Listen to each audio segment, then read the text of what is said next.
My dear students, Dr. Ashfaq over here, and as you are well aware, I have authored books for NEET Pg, NEET TM, NEET MCH, as well as some of the books for USMLE examinations, MRCP examinations, and my lectures would be intended to get you right on the top there for your next examinations, DM examinations, MCH examinations, MRCS, MRCP, USMLE examinations. I hope my videos will benefit you a lot. I will be presenting my things in a very easy, simple and palatable form for you. Wish you good luck for your exams. Thanks a lot.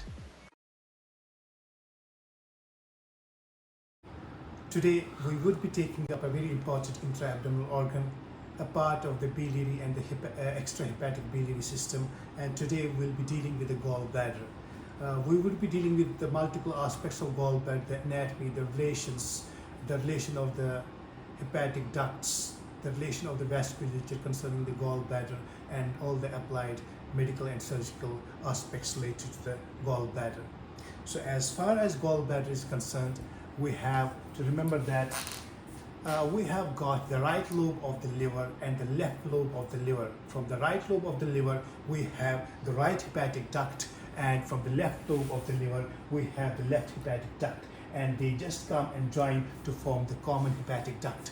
As far as the common hepatic duct is concerned, it joins now something from the gallbladder. So this is the gallbladder, and this is the duct of the gallbladder, which is given the name as cystic duct. The cystic duct joins the common hepatic duct to form the common bile duct, and this common bile duct joins the main pancreatic duct over here to form the common hepatopancreatic duct, which just opens in relation to D2, the second part of the duodenum, into the major duodenal papilla, which we will be dealing in more detail ahead. So the mechanism or the system is the right hepatic duct and the left hepatic duct. They just join at the level of porta hepatis, which is the hilum of the liver, and from the porta hepatis we have got the common hepatic duct coming down, and this is the gallbladder with the cystic duct, and this joins the common hepatic duct to form the common bile duct. So this is something about the normal anatomy of the ductal system in here, but this has got a lot of variation. Any abdominal surgeon operating upon this region has to be much aware about the various anomalous patterns of drainage of these ducts, in addition to the anomalous pattern of vascular anatomy which can be present or coexistent over here. So this is one of the common patterns or the normal patterns which we see over here. Now coming back to our main topic, the gallbladder. As far as the gallbladder is concerned, you have to remember that this is the gallbladder. It is a pyriform or a pear-shaped organ lying within the right lobe of the liver. It is embedded within the right lobe of the liver in the inferior surface, and this is the segment 5 of the liver, the quinot segmental classification, and herein we have got the gallbladder. Now this gallbladder has got multiple parts anatomico-surgically, and over here this is the part which we give the name as the fundus. This is the fundus of the gallbladder, and this area is the body of the gallbladder, and this is the neck of the gallbladder. So as far as the fundus of the gallbladder is concerned, you have to remember that this is the first part, and this first part lies in relation to the lateral border of the rectus abdominis and the 9th costal cartilage. The gallbladder lies within the right hypochondric region over here, and this is the fundus of the gallbladder. As you can see over here, this is the peritoneum. The peritoneum covers the fundus of the gallbladder a bit superiorly as well as inferiorly, and the important point is that this is the body of the gallbladder. The body of the gallbladder lies within the fossa, and this is the cystic fossa or the fossa of the gallbladder, and you can see that only the inferior surface of the body of the gallbladder is covered by peritoneum. Very important, the peritoneum does not cover the superior surface of the body of the gallbladder. It covers just the inferior surface of the body of the gallbladder. Now, so starting from the right side and going ascending upwards towards the left side, we have got the fundus, the body, and in here this is a constricted part of the gallbladder, and this is given as the name as neck. Neck anatomically refers to any constricted part, and over here you can see a small dilatation posterior medially, and this is given the name as Hartmann's pouch. So Hartmann's pouch is a dilatation in the neck of the gallbladder, and the significance is that sometimes gallstones, small gallstones, can get lodged within the Hartmann's pouch. From the neck just comes down this duct, which is the duct of the gallbladder or the cystic duct. It comes downwards and inferiorly and joins the common hepatic duct to form the common bile duct. So this is something about the anatomy of the gallbladder. In addition, you have to remember that the body of the gallbladder is related posteriorly to the first part of the duodenum and the transverse colon.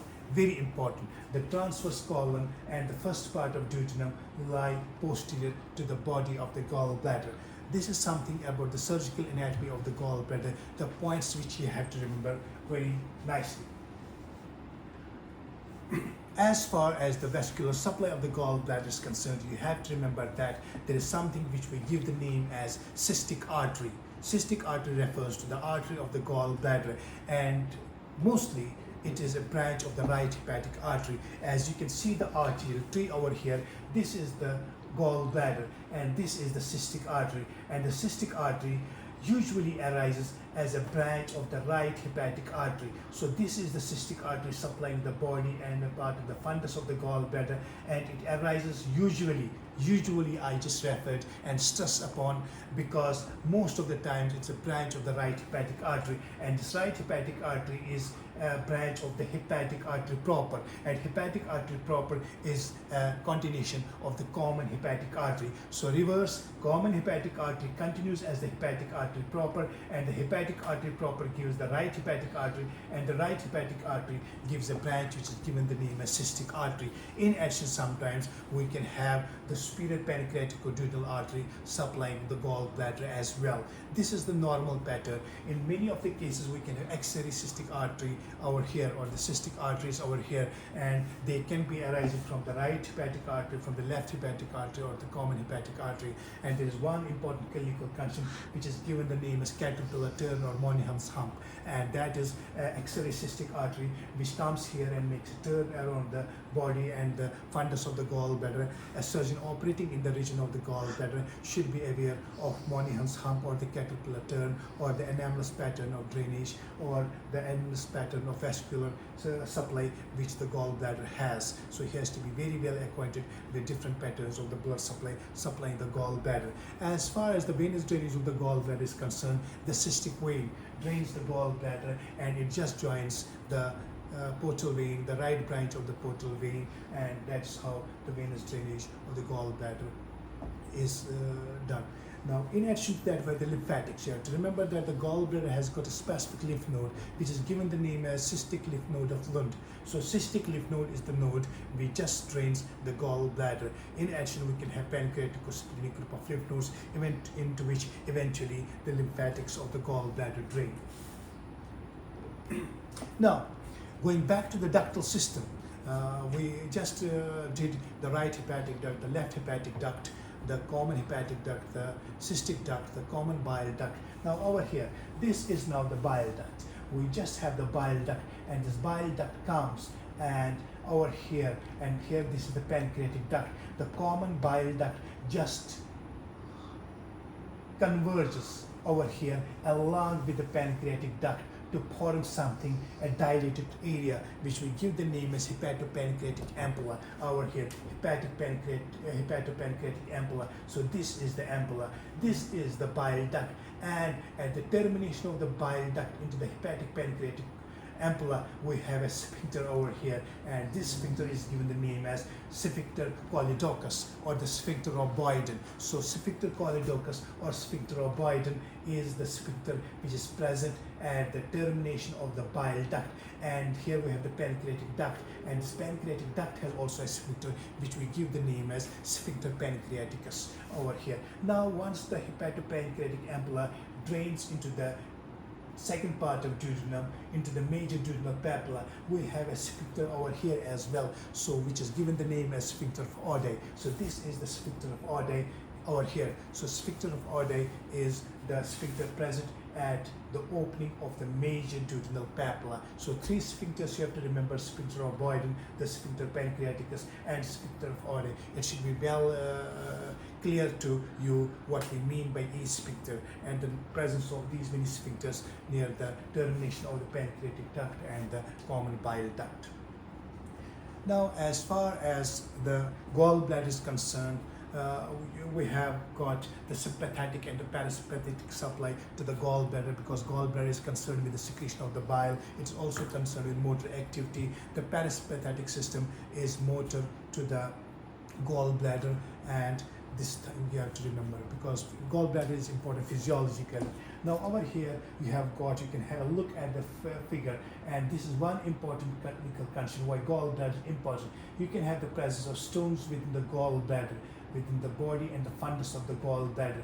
And I referred earlier Hartmann's pouch. Sometimes you can have a stone in the Hartmann's pouch. Hartmann's pouch is a very important site of impaction of stones within the gallbladder, and there can be stones within the ducts as well. So you can have stones within the gallbladder, which is the clinical condition given the name as cholelithiasis, or you can have the stones within the ducts, a condition called as cholelithiasis. So you have to remember and delineate these terms well. Now, as far as the gallbladder is concerned, how do we visualize the duct systems over here? We do a technique which is given the name as ERCP, endoscopic retrograde pancreatic cholangiography. Over here we insert an endoscope to the mouth and just direct it at the level of the D2 duodenum in the major duodenal papilla, and over here we have a camera fitted at its base, and we can just visualize the ducts, the pancreatic ducts, as well as the ducts concerned with the hepatopancreatico-biliary system. So this is ERCP. Wiring, we go retrogradely. We introduce endoscope to the mouth and have a visual experience of the inside of the ducts. So this is ERCP. We also have a technique called as MRCP, magnetic resonance cholangiopancreatography. So these are two important techniques by which we can just visualize the ductal system of the pancreas, the ductal system of the gallbladder, and the extrahepatic biliary system. Now, one important thing which is a favorite for examiners happens to be what is Galax triangle. So over here you can see we also give it the name as cystohepatic triangle. So this is the liver, the inferior surface of the right lobe of the liver, and this is the cystic duct, the duct of the gallbladder, and this is the common hepatic duct. Over here, the inferior surface of the liver, especially segment 5, this cystic duct and the common hepatic duct, they form a triangular area, and this is given the name as Galax triangle. And it's important because you can have a look at the board and you can see there's an important vessel, this one, the vessel to the gallbladder, the cystic artery. The cystic artery is a component of the Galax triangle. In addition, you have the right hepatic artery. Sometimes over here it is present as a content of the cystic triangle, Galax triangle, and we have this thing, the cystic lymph node of Lund, along with the lymphatics and the connective tissue. So the contents of the Galax triangle very important, because an abdominal surgeon operates within this area. He has to take care about the ductal pattern, about the cystic artery, maybe anomalous cystic arteries over here, and he has to be very much well aware that he manipulates this region very nicely. So this is the Galax triangle, very important for a surgeon who operates within the region of the gallbladder. Very important, examiner's favorite and mostly asked. Now, you can have patients who sometimes present with pain here and there, and one not specific, a bit sensitive test about the inflammation of the gallbladder, because the patient with the gallbladder typically presents with the right hypochondric pain, and this pain can also go to the right shoulder, refer to the right shoulder, or it can go to the inferior angle of the scapula or refer to the epigastrium. So classically the pain will be in the right hypochondrium, the right upper quadrant, or it may be referred to the right shoulder, or it may be referred to the inferior angle of the scapula or the epigastric region. Unless and unless there is perforation of the gallbladder, where we can have a diffuse peritoneal pain or peritonitis, that's some rarity, but typically the gallbladder pain is restricted to this area. And how do we test it? We test it by asking a patient to lie on the bed and just ask him to take a regular respiration and just put your hand on the right iliac fossa and move upwards. And once you reach the right subcostal margin, you just press over the right subcostal, below this right subcostal margin in the region of the liver and gallbladder. A patient with typical tenderness as a result of cholecystitis will just wince or just close his eyes or wince with pain, and this is what we call as Murphy's sign, which may be suggestive of an inflammation of the gallbladder. So this is one important clinical condition which you do as far as the examination of the gallbladder is concerned. Now, very rarely though you can have a very devastating condition concerning the gallbladder, and that is, as you can see, roughened area within the lumen of the gallbladder, a gallbladder cancer, CA gallbladder, typically most of the times adenocarcinoma gallbladder, a very aggressive condition in most of the cases, so this is to be taken care of. So gallbladder can present with gallbladder CA, and this is important condition from a pathological which we will read in surgery ahead with more details. Now, gallbladder surgery, I told you cholelithiasis is the presence of stones within the gallbladder.